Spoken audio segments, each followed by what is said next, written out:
You're listening to the Pittsburgh Piledriver. What the hell is that? Podcast.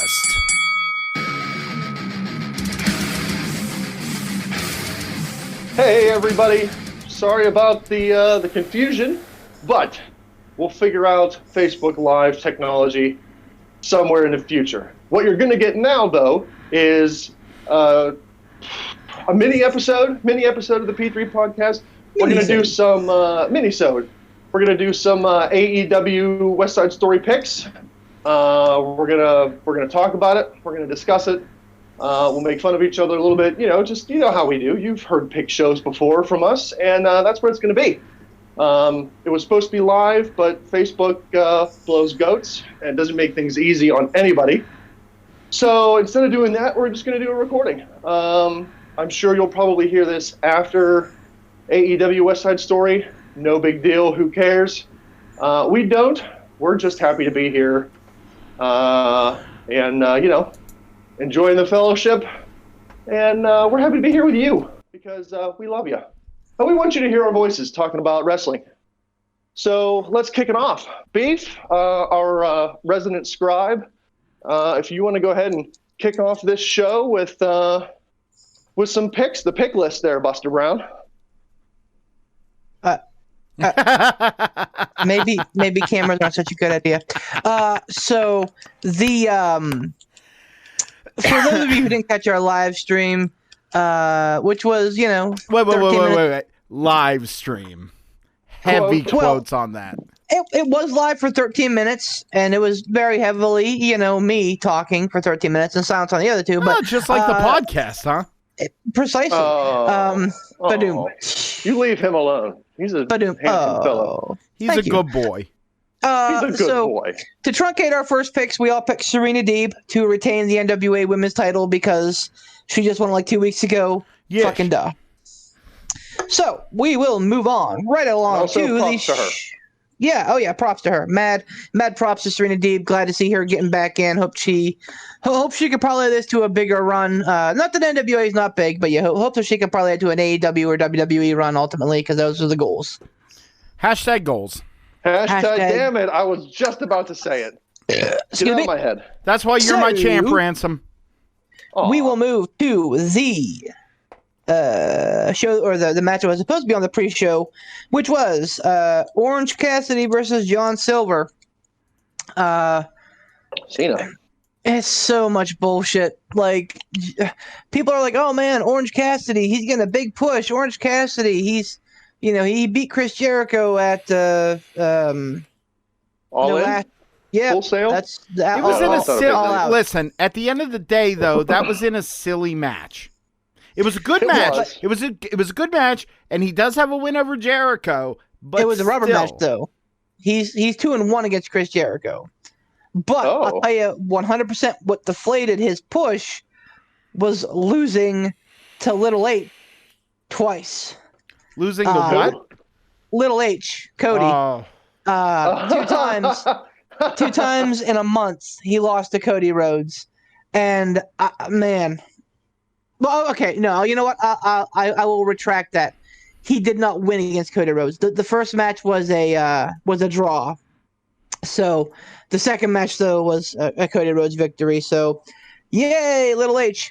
Sorry, you're flipping really hard on him. You know what? I understand this is a pick show, and I get it, but I would like to take just the tiniest of detour to lend credence to what Beef is saying. I believe that you're on point with. It's not a flattering statement for Cody, but Beef, I believe you're on point with that, because I don't know, if you look at what Cody Rhodes is doing, it's pretty comparable to the World Heavyweight Championship reign of Triple H. Yep, and just like whenever Triple H lost the title to Goldberg after getting squashed by Goldberg, he won the title back in very quick fashion, and the reign continued. So, and again, I love Cody. I think he's a dynamite performer, no pun intended. Yes. He's got a great look. He can work the stick. He's great in the ring. He's got a great gimmick. But man, like that TNT title does not need Cody. I'm telling you, that TNT title does not need Cody. Well, we'll get to that, won't we? Yes, we will. But anyway, so that's what's happened with Orange Cassidy.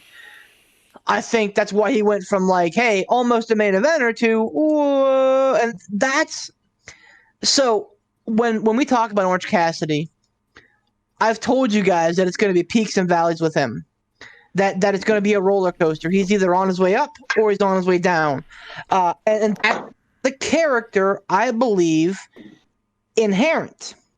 So, but this match was supposed to be the pre-show. People bitched, and it got moved to the main show because, hey, you beat Jericho at the last pay-per-view. Now he's pre-show, WTF.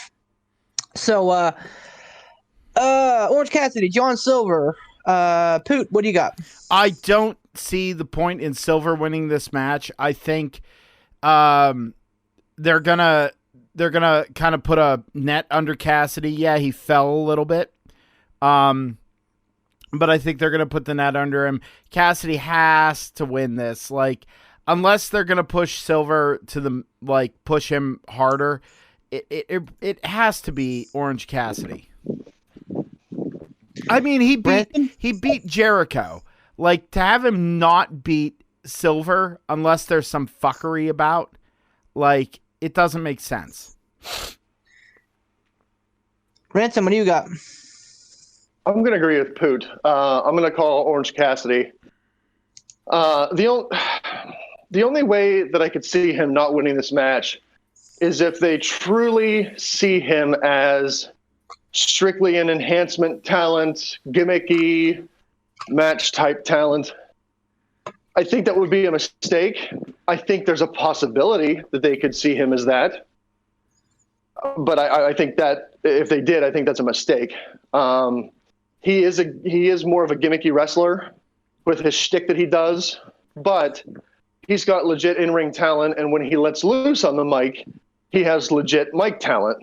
So I think it would be a gross misuse of him to just be an enhancement talent. Every once in a while on a blue moon, he gets a high-profile win, but every other time it's just, him and his goofy shtick getting everybody else over. I don't want to see that happen with him, and I like to believe that that's not going to be the case. So I'm going to call Orange Cassidy for this one. So, yes, I agree that Orange Cassidy is probably going to win. The only way I see it not going down that way is if there's some Dark Order fuckery, which, I mean, this show is like super Dark Order light. He's literally the only member of the Dark Order that's on the show. So that does not bode well, I don't think. And John Silver bust his ass on being the Elite. He is time and time again one of the funniest characters on that show. Yes, he's diminutive. Like, yes, he doesn't have, like, a super solid, like, gimmick and everything, but, at some point, I think that they are going to do some favors for these guys who do being the Elite. So, but I struggle with it being here because, again, they realize that Orange Cassidy is something that is unheralded and really unheard of before, so for them not to capitalize on the orange wave, as it were, would be befuddling to me. Topical and funny. So are you calling Orange Cassidy as well? I am. So the next match we have is Matt Hardy versus Sammy Guevara in the feud that will not end. This is the Elite Deletion match. Yeah, definitely going to be a, what do they call it, cinematic match from the guy who originated cinematic matches. So, let's not beleaguer that fact. To me, whenever you get a guy that gets an honest-to-God concussion and there's a scuttlebutt about the match continuing. To me, that should signal, hey, you know what? Maybe this feud is probably best to be done. Maybe we should move on. And this is probably it, because this is Matt Hardy's return to action from that concussion at All Out. So I think that this is him and Sammy trying to put on the best show that they can, and really make up for it. So, and like I said, Matt Hardy's really entertaining. This would be Ransom's pick: Matt Hardy versus Sammy Guevara in the Elite Deletion. Who you got? Oh, pardon me. Good one. There's one more. Oh, good. Jeez, man. How do you? I got some issues. I was gonna say, how do you feel after that? What with killing all those tin soldiers?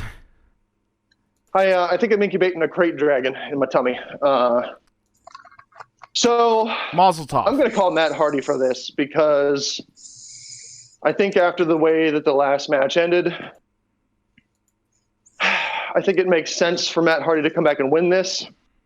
And I think they're going to, probably try to push Hardy a little bit to kind of make up for the boo-boo of continuing that match when it really should have been stopped. And especially after freaking Revy Hardy got on her freaking soapbox on the Twitter machine and freaking lost her shit. I think they're going to try to appease the Hardys by making it a nice, wholesome, entertaining Matt Hardy victory. That's where I'm going. End of speech. So, and I'm picking Hardy here too.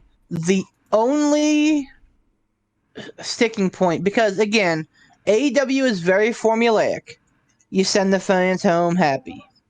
At the end of the feud, the face should win. So that's what's really got me picking Hardy. But at the same time, like, I'll be damned if Hardy needs this victory. Like, Sammy Guevara is a guy that's going to be in AEW for a long time. When you talk about the future of AEW, you talk about your Sammy Guevara, your MJF, your Jungle Boy, your Austin Gunn. So he's a list of guys that's going to be there for a while. A win versus Matt Hardy, who is a bona fide legend, I think do him better than it would Hardy. So that's the only thing that's kind of sticking on my craw, but I gotta believe that Matt Hardy's going to pull out the victory here because, again, it's on the Hardy pound. It's the Elite Deletion. It's the guy who brought us a cinematic match. It's got to be Hardy. Poot, what are you thinking? Samesies. I really hate to just kind of have it be like across the board, but it's got to be Hardy, I think, because also they're kind of setting up Sammy Guevara as the punching bag for this whole thing with MJF and the Inner Circle. Like, what with the oversized coat and everything. I think going forward, that's going to kind of be a theme that Sammy Guevara is going to be stepped on a little bit and, like, not pushed down, not buried. I don't want anyone to think that's what I'm saying. But what I'm saying is he's going to be the butt of the joke, and he's going to be kind of downtrodden. But that's also whenever stars really, really rise. And Sammy Guevara has a huge, huge ceiling. So because of that, just keeping in line with that thought, I'm going to go with Hardy on this one as well. All right, Hardy across the board. Makes sense. Like I said, AEW is very formulaic at times, and that's to their benefit and their detriment sometimes. But hey, as long as I'm entertained, like I said, we could sit here and name all these matches 100%. As long as I'm entertained, that's what's important. It's not the destination, It's the journey. I completely agree with you, 100%. TNT title match. Cody Rhodes, newly minted Cody Rhodes, but he apparently is not going to be using the name Rhodes, which he says. Why? I don't know that I buy that. I don't know why. Because if he's going to win that victory over WWE, why not use that name? I think it's why go to all the trouble to get the rights for it and then not use it. He says he wants to use it for television and film and like outside of AEW production. That like he loves the way that it comes off of Justin Roberts' tongue, the American Nightmare, Cody. I don't buy it. I think we're getting swerved. I think we're gonna hear, the American Nightmare, Cody Rhodes at the pay-per-view. I would be shocked if we didn't. I think Cody's just swerving us all. I think they'll do something funny where it'll be like the normal Justin Roberts thing, the American Nightmare, Cody, and then the briefest of pauses, like Justin Roberts likes to do. Yep. I bet that's what's going to happen. So, no doubt. TNT titles on the line with Cody Rhodes and Darby Allin. Really, this. I thought the Brody Lee thing was like the reason that Cody was doing what he's doing. I think that this ultimately may be that end stop. I don't know if they lost faith in Brody Lee. I don't know if it was I don't know. I think that this might be your full stop with the TNT title versus Darby Allin. Because this is like your guy that you're going to put over. He's another young guy, but I don't think he's going to be around a long, long time because of the way he wrestles. Or rolls off the top of a skate ramp in a body bag. Whatever. Hi, I'm Johnny Knoxville, and this is Jackass. So, underscored by Cody's impression of Triple H, from the fucking throne breaker to the fucking like skull in his logo to like his representation of the world title as the TNT title. Underscored by all of that, Cody Rhodes is doing a fantastic job at a slow burn heel turn where he is just like, you know what, Darby, you're a great little guy, like shit like that. That's just smallest. So that I think when Darby beats him, I think that there's going to be a flip to Cody Rhodes. So I am picking Darby Allin on this one, and I believe that Cody will turn full-fledged heel at that point. Maybe not, because I think that that's Kenny's path as well on this night. So, but I do believe that Darby Allin will win. So winner and new champion, Darby Allin. Poot. Winner and new champion, Darby Allin. I don't see a benefit in Cody going over. I don't see, I just don't, I don't know. It makes sense. And you're going to hear this a lot throughout the rest of the night. It just makes sense for Darby Allin to win. It just does. I think Darby Allin could breathe a lot of interesting and fun life into that title. I really do. Not trying to beleaguer it, but it's kind of had like a in my opinion, less than stellar launch. We'll put it that way. Yeah. I think Darby Allin having it and holding it for a while will do wonders for that belt. So Darby Allin. All right, Ransom. I agree with everything you guys are saying. However, I'm going to pick Cody because I do think it is the smart play to put it on Darby Allin. But I like Beef's idea of Cody losing the title and going full heel. But like he said, this is going to be, I believe, Kenny Omega's time for that. And I don't think they're going to have Kenny Omega go full heel and Cody go full heel on the same show. So I think Cody's going to hold on to this until the next big one. And that's when you'll probably see, the final takeoff of Cody going heel. They might do a second Cody versus Darby, or it might be somebody else. But I'm going to call Cody to hang on to it. By the way, Vegas is favoring Cody in this, odds-wise. So, Vegas odds are what they are. They're not always accurate, but they're the odds for a reason. So, but yeah, currently Cody is the favorite, which fucking shocked the hell out of me. But again, it's Cody, and it's this weird fucking Triple H obsession so much that it's just. And I, part of me thinks that we might be being worked on that, because I refuse to believe that Cody is so fucking obtuse that he doesn't realize what he's doing. So it would not shock me in the least to find out that he's working us all, that he's doing this just to make us go, oh, it's kind of like Triple H in the early 2000s. Who knows though? Who knows? So moving right along, women's title. There's an AEW women's title match at this pay-per-view. We may not know it because they've mentioned it about 2 times in the last 3 weeks with very little time. I don't even know the last time Sheeta wrestled. Probably at the All Out with Thunder Rosa. Not the best booked match. Lead up, that is. Hikaru Shida, the incumbent champion, versus Nyla Rose, the imposing contender. Poot. I'm going with Nyla Rose on this. They brought her back. She's with Vicky Guerrero, and she lost that belt. Didn't she lose that belt to? Yep, Sheeta at Double or Nothing. I was just going through the timeline in my head. Sheeta really hasn't. They haven't done much with Sheeta. Sheeta hasn't done much with the belt. I think it would be more impactful. And I hate to bring this in, especially with the way the world is right now. It would.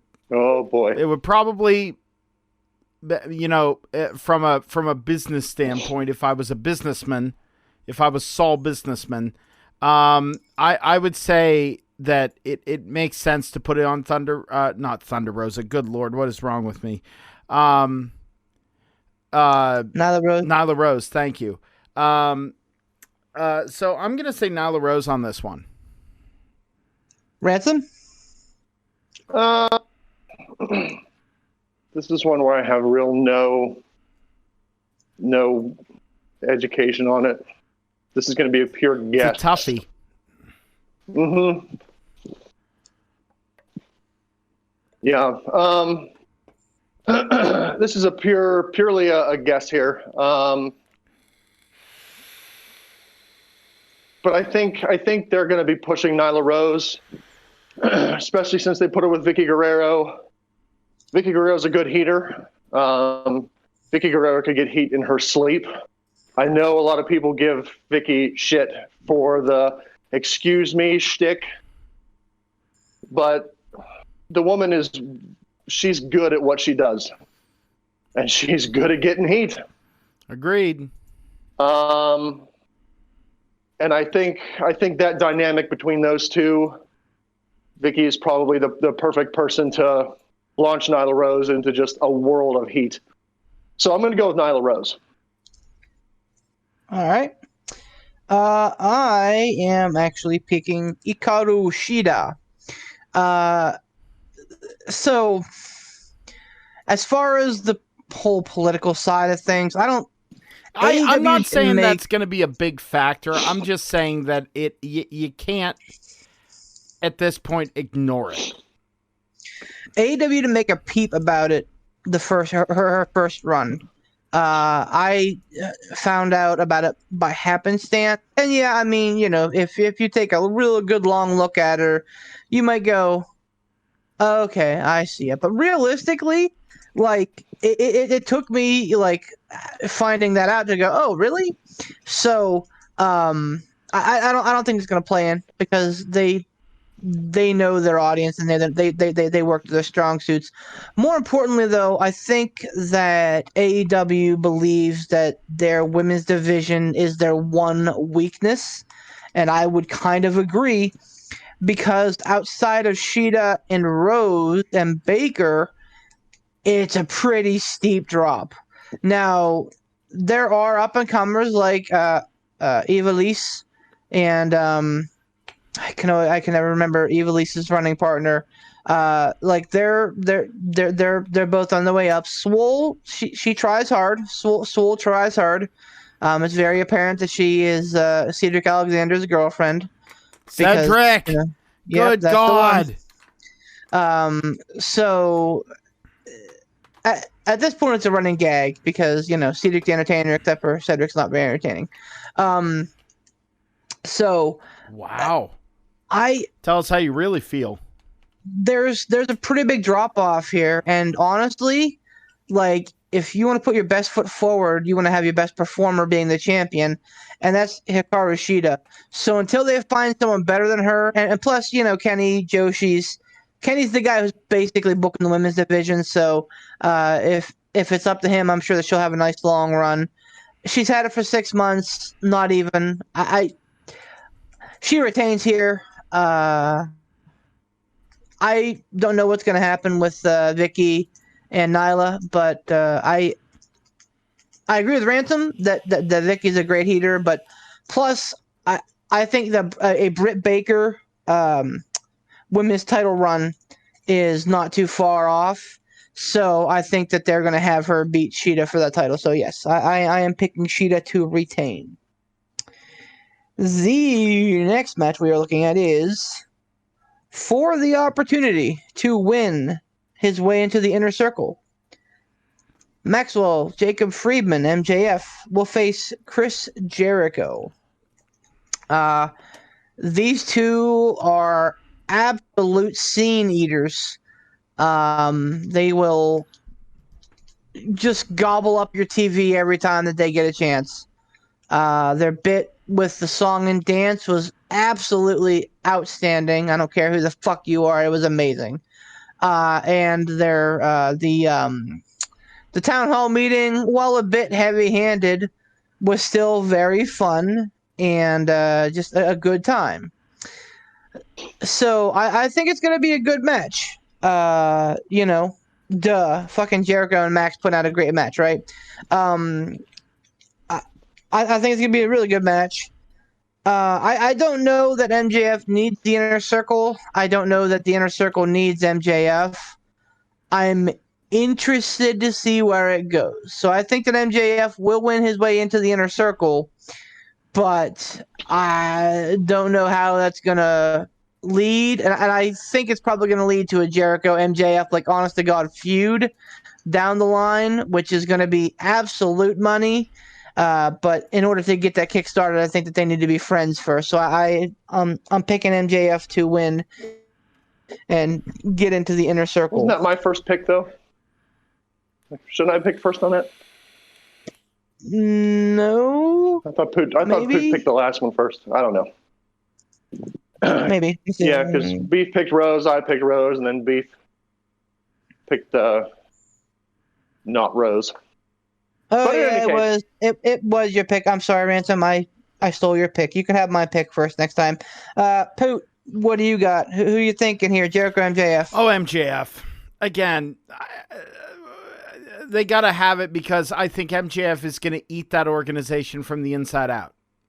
I think it's going to be wildly entertaining, and they have months of programming if MJF gets in there and just salts the earth and breaks that organization up, or there's a division of power and we get inner circle versus inner circle. Like, there's so many ways they can go with it. It's got to be MJF. Ransom? I echo both of your guys' statements 100%. There's nothing more that I can add to that. It's got to be MJF.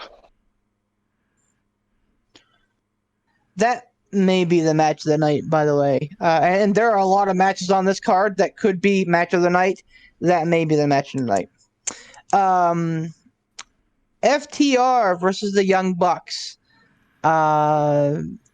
Dream match, but not necessarily a dream match scenario. Matt Jackson is dealing with a knee injury, legit. I think I read that he was cleared. Apparently he was cleared. He's cleared.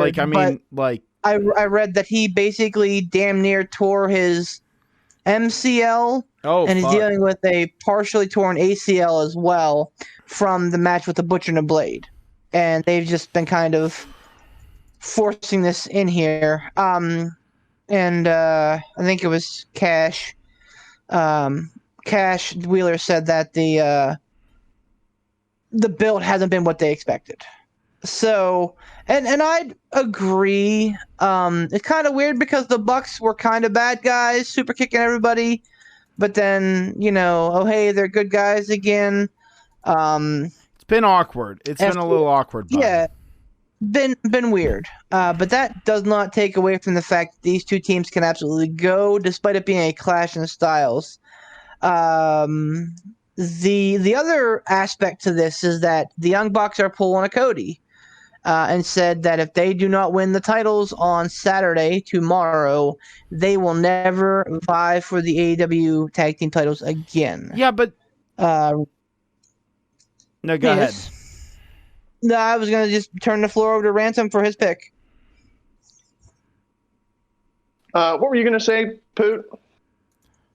I was going to say, it seems like that's the problem. If that caveat wasn't in there, I would probably believe that it was like, oh, all day long it's going to be FTR. But, like, why would they throw this gimmick out again? It seems, I don't know, stilted or silly. Yeah. Yeah, anyway, that was my only thing. Anyway, go on, Ransom. Yeah, I agree with you, Poot. Yeah. I would say if that. And also, sorry, Ransom, real quick. No, you're good. According to Wikipedia, Tully Blanchard has been barred from ringside, so that too could be a major aspect of the match. Who is he with? The FTR. Yeah, FTR. Okay. Yeah, I would have picked FTR if that stipulation hadn't have been in here, but I don't know. I don't see an AEW tag team division future where the Young Bucks can no longer compete for the tag titles, because I don't know, that doesn't make a whole lot of sense to me. Especially with how good of a team that they are and how AEW is really building their tag team division. I think if they get taken out of that equation, then it's like, oh, okay, well, the Young Bucks are wrestling in a tag match. What are they working towards? Now, I get it. Like, they can still put on blockbuster matches and everybody's going to be entertained and happy. But in storyline world, if they can't compete for the tag titles anymore, storyline world, what's the point? Like, what are they competing for?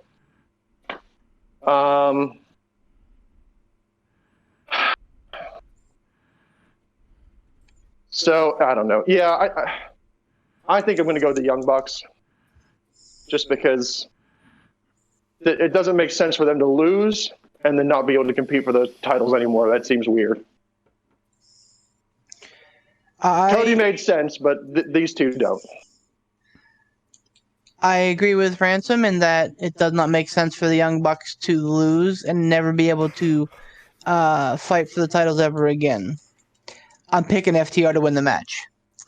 I feel like they're dangling this out there again with the expectation that, Cody's held to his word, so, it must be a thing. But I don't think the Young Bucks will. I think the Young Bucks are definitely angling towards a heel work here. And I think that FTR wins the match. I think that they submit Matt Jackson. And I think that the Young Bucks will say, oh, no, he was hurt, so it doesn't count. And they'll heel their way into getting another shot, presumably at Revolution or Double or Nothing, which would then grant them the titles, more than likely. I can't say that unequivocally, but unless they have absolutely lost their minds, and said, "Hey, let's bring in the best tag team in the world, which is FTR." I will hear the Young Bucks arguments that they are the best team, and there are other teams out there who are very, very good. But FTR is the best team in wrestling right now.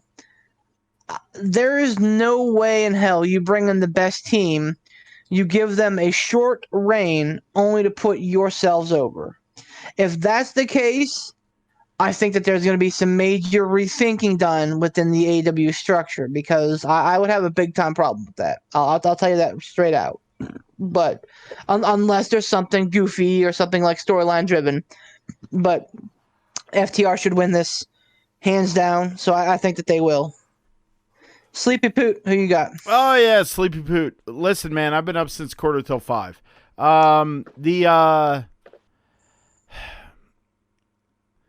I pretty much Beef said everything that I needed to say. I'm gonna go with FTR, but I want to pose something to you guys. What's the caveat of this being a no contest? That possibility, how about this? I don't mean to interrupt you. I'm going to say FTR. That's my official pick. Why don't we have a prop bet at the end? Will that match end in a no contest? I'm down with that, Ransom. If it does if it does end in a no contest, then we at least still have the variable of, instead of saying, okay, we're throwing that pick out, now we have a variable. You know what I mean? Gotcha. Yep. Cool. Yeah, that's fine. Yeah, we'll do that.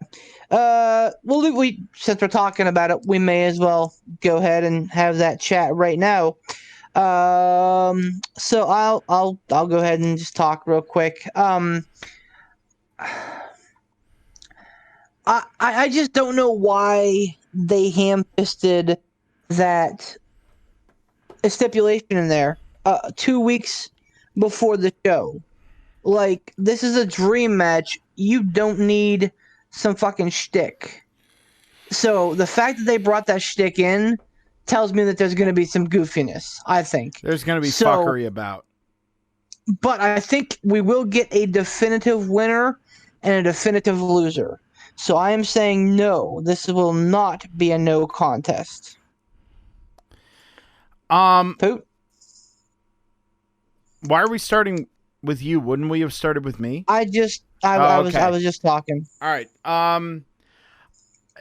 Even though I posed this and brought it up, I'm also going to say no to a no contest. What I'm going to think is FTR wins. They win with some fuckery, and that causes the stipulation to get thrown out. Ransom? Or vice versa. I'm also going to say okay. I'm also going to say no. It will not end in a no contest. I think there will be a definitive winner. Whether there is chicanery afoot, that's a definite possibility. I won't rule that out. But yeah, I definitely think that we'll have a clear-cut winner-loser. Yeah, like I said, I 100% feel that they're going to submit. Dax Harwood uses that the reverse Indian death. I guess it's just an Indian death lock. He's used that a couple times to win matches, as I think it was as the Revival. So like I said, I see a scenario where Matt Jackson is locked in that and either passes out, taps out, or Nick has to throw in the towel, or somebody uninvolved comes out and throws in the towel for the Young Bucks. That's not out of purview either. Guys like Page or Omega. So Omega wouldn't do that though with the streak that he's on. Yeah, well, so that's something I will talk about in Dynamite that they did, I think, pretty well, was when FTR was going at it with the Bucks. They had Hangman come out, the first one out of the locker room with whiskey in hand, and then they had Omega come out after him, which is weird because Hangman was the one that parted from the Elite first. So It feels like the Elite are all turning heel right now, except for Hangman, which is fine by me. I'm here for that.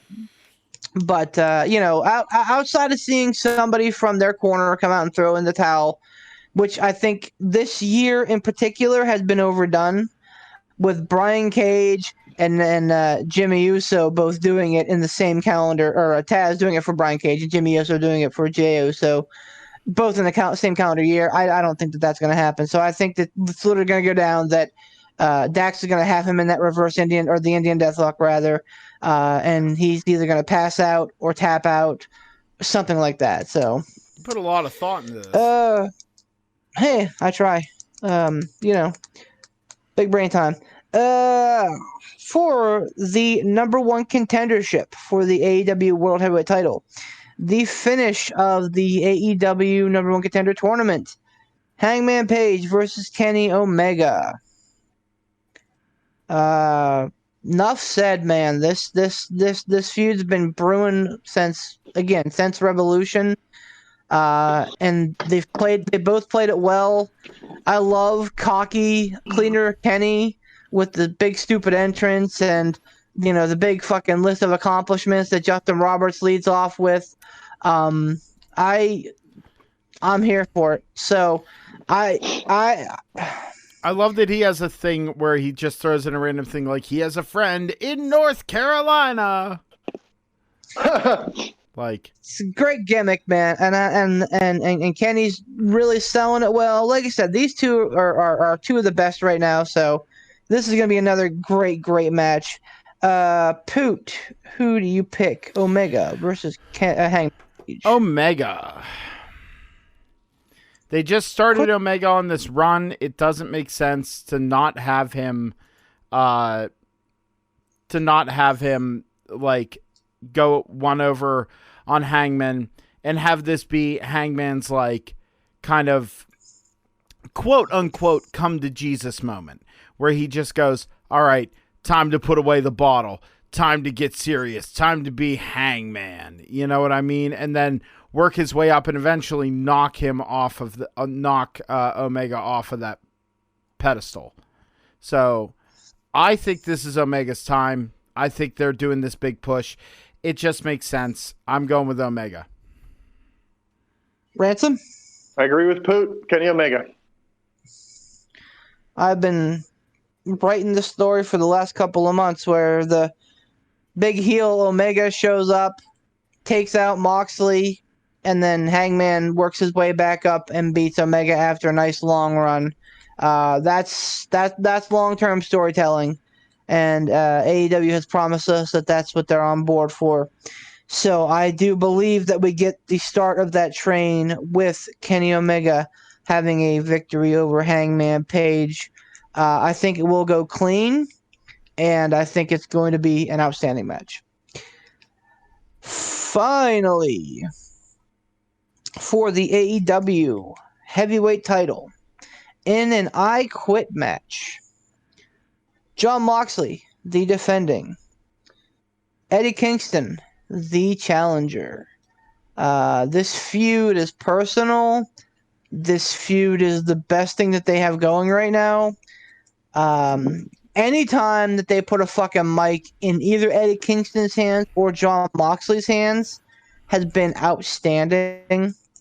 I read something, and I don't know if it was like a Facebook post or a meme or whatever, but someone said that it may have been Meltzer, I think, that said when Jon Moxley left WWE, he said about being shackled, about having promos written for him, and the onus was really on him to deliver creatively, and he has done that in spades. So, yeah, Moxley versus Eddie Kingston. Ransom, who you got? We've touched on it already, so I won't go into it further. I'm going to call Moxley because I don't think Kingston's going to be the one to take the title from him. I think that's going to be Omega. So, yeah, there's nothing more that I need to go into on that. So, Jon Moxley. With every fiber of my being, as much as like I wanted Ohio State to beat Penn State last week, as much as I wanted the Steelers to beat the Ravens last week, I want Eddie Kingston to beat Jon Moxley. I need Eddie Kingston to beat Jon Moxley. And I love Moxley. I'm a Moxley guy. Like, he has brought something different to AEW than he's brought than Dean Ambrose brought to WWE. They are two could not be further from each other. I don't think Eddie Kingston's going to beat Jon Moxley. I hate the fact that I love it and I hate it because it's such a personal blood rivalry that I think that the I Quit match is perfect for those two. But I hate it because I think if Eddie Kingston has to say I quit, I think that really pegs a lot of legitimacy away from him. And I honestly think the same for Moxley. If either of those two have to utter the words I quit, I think it really punches a pretty fucking big hole in either of their characters. Could they, I don't mean to interrupt you here, Beef, but could they go the route of a Steve Austin, Bret Hart, to where it is such a physical match that Eddie Kingston is just, he passes out somewhere or another, whether it's a submission or he's just beaten to a pulp and he passes out and the ref just stops it. Like, he can't say I quit. He's unconscious. They've already done that. Cannot continue to, well, all right, you're right, yeah. Specifically with Moxley Kingston, that's how he beat Kingston the first time, is that Eddie passed out. He did not tap out. He passed out from pain. Yeah, I mean, they could do it again. They could, but I don't think they will. So here's how I see it going down. I think that Moxley wins. Whose pick is it right now? I'm super confused. Mine. All right. Sorry, it's Beef's. You're good. I think that Moxley wins, but I think it's like absolutely brutal and insane. And Moxley's looking down at this fucking bloody corpse of Eddie Kingston, so in a perfect world, here's what I'd love to see, where Moxley's just railing on him, and he's like, say the GD words, and Eddie Kingston absolutely refuses to, and Moxley's like, fuck it, I quit, I can't do this anymore, and Eddie Kingston would win the title via that way. I would love to see that. I think that would be an absolute perfect way to do it. And even if you're going to get the title right back to Moxley in 2 months, whatever, that's fine. But, I mean, like, how great would that be? We've never seen anything like that where a friend, I mean, so we've seen some deeply personal feuds before, obviously, but we've never seen it to where somebody has beaten somebody so hard that they're like, you know what? I'm out. You win. I value you as my friend more than I value this 20-pound platinum. I think that would be a great ending. I think that would be a storybook ending, and I think that would be a huge shock. Again, fantasy booking me, that's what I'd love to see. At the end of the day, though, the long term, again, we're thinking long term booking here. Moxley's got to look like a badass so that whenever Omega beats him, the best wrestler in the world has beaten the biggest badass in the world to prove that wrestling is better than fighting. So, and I think that that's the route that they're going to go. So, Jon Moxley will win. Poot, what do you think? I'm never going to win this belt again. Eddie Kingston. I like it. That takes some fucking moxie, buddy. That's not a dumb pick. No, and that's the thing, is that I can see this being the shocker. That was what I was kind of prefacing earlier when we had the failed live broadcast. That I said, like, the shocker belt change is not going to be any of the other ones, because honestly, if Darby Allin won that belt, I don't think anyone would be shocked. I think they'd be like, oh, good. They'd be like, oh, cool. They're going to do something. They're going to let Darby run with this. Like, I think this is going to be the shocker. I don't know how it's going to happen. I don't know what's going to go down, but I think AEW has lightning in a bottle with Eddie Kingston. Not to say Moxley doesn't deserve to continue to hold on to that belt. Not to say he hasn't done a great job. But what I'm saying is, they would be so foolish to not strike while the iron is hot. And even like Beef said, even if he holds that belt for a month, if he holds it for 2 months, whatever, just imagine the shit that Eddie Kingston is going to run with if he gets that belt. In that small time frame, he'll pack a lot into there. It will be super dense and super interesting. I think it would be a lot of fun. Plus, it would immediately elevate even more the people that are around him. Like, not to say that, Penta and Phoenix and, Butcher and the Blade could use a swift kick in the ass. But, not to say they don't work well, but, because they've kind of mired in this, we're good, we're not good, we're good, we're not good area. And I think they're great. I love them. I think they're a lot of fun. I like that Bunny's back with them. And I think this is kind of the linchpin for that whole familia. I think it will bring up Pentagon even higher. I think it'll bring up Phoenix and keep him strong even while he's injured and recovering. And I think it will do wonders for Butcher and Blade.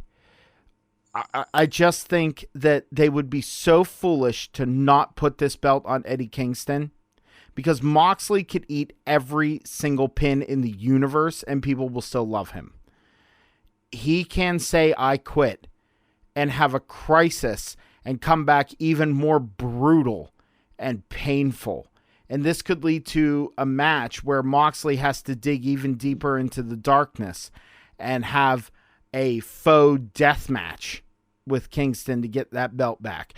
There's so much they could do if they just took the pressure off of Moxley, let him kind of swim with his character a little bit, and let Kingston prove the kind of main eventer he is. So that's why I'm throwing out Eddie Kingston to win.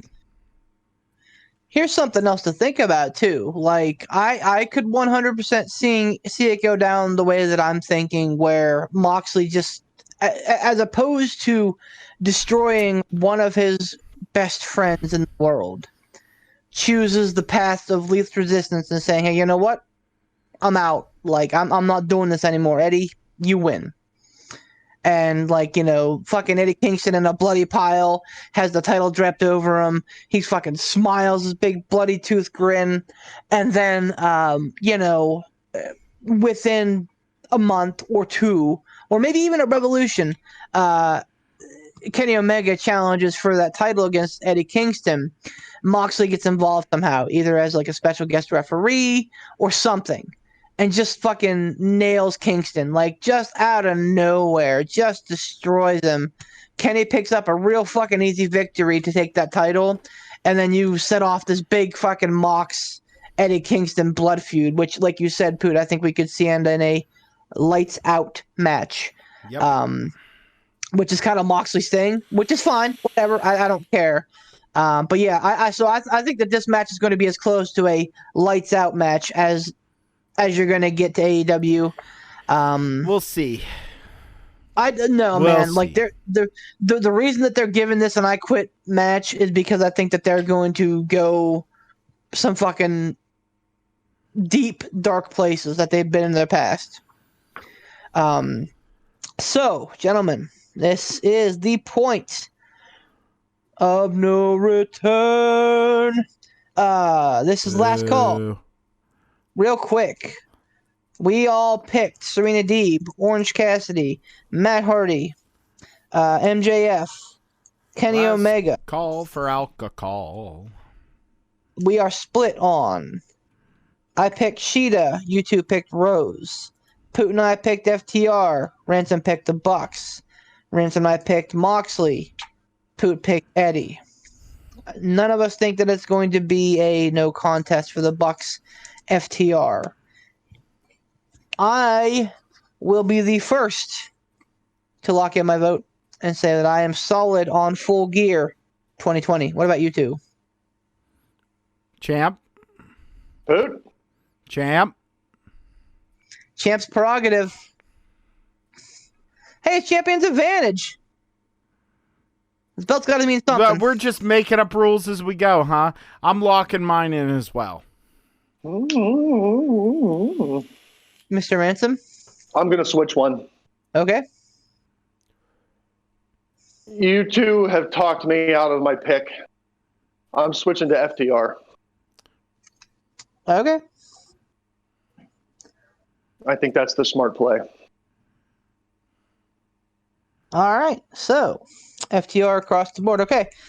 We still have enough difference that I think will be okay otherwise. So, Ransom's on a limb on a couple of those by himself. So, actually, I guess it would just be Cody. But so, like I said, though, I mean, I am super excited for Full Gear. You guys heard the list of matches. I think it's going to be outstanding. And I think it's going to be a really special show. So I could be wrong. I might buy this one. I might shill out the money. If I'm real close as well. So, but yeah, check it out. This is probably in the past. So hope you checked it out. Also, go back and enjoy our Breaking Kayfabe with Among Us. I'm sure it won't be the last time that we do that. So if you're out there in listener land and you would like to have a spot reserved on the Skeld, shoot us a holler. Pittsburgh Piledriver Podcast at gmail.com. Send a message to us on Facebook. You can message us individually. Whatever you want to do. If you're a friend, do that. Whatever. If I don't know you, you send me a message, I'm probably going to ignore you.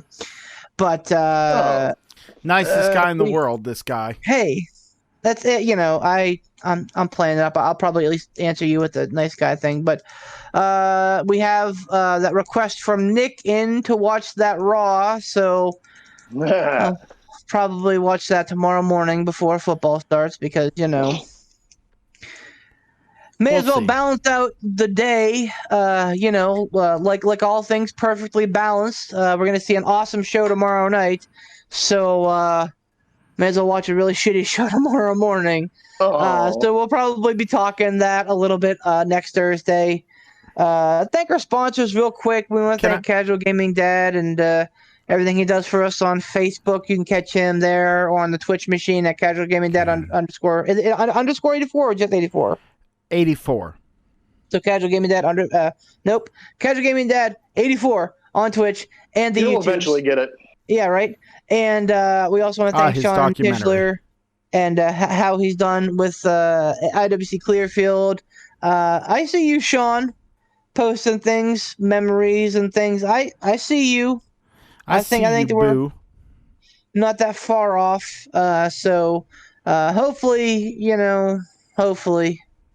someday. Somewhere. I'd like to catch one of their drive-in shows. I think that would be fun to go to. I agree. That would be a blast.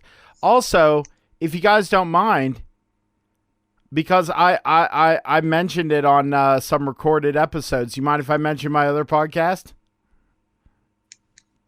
I'm watching you. Go ahead.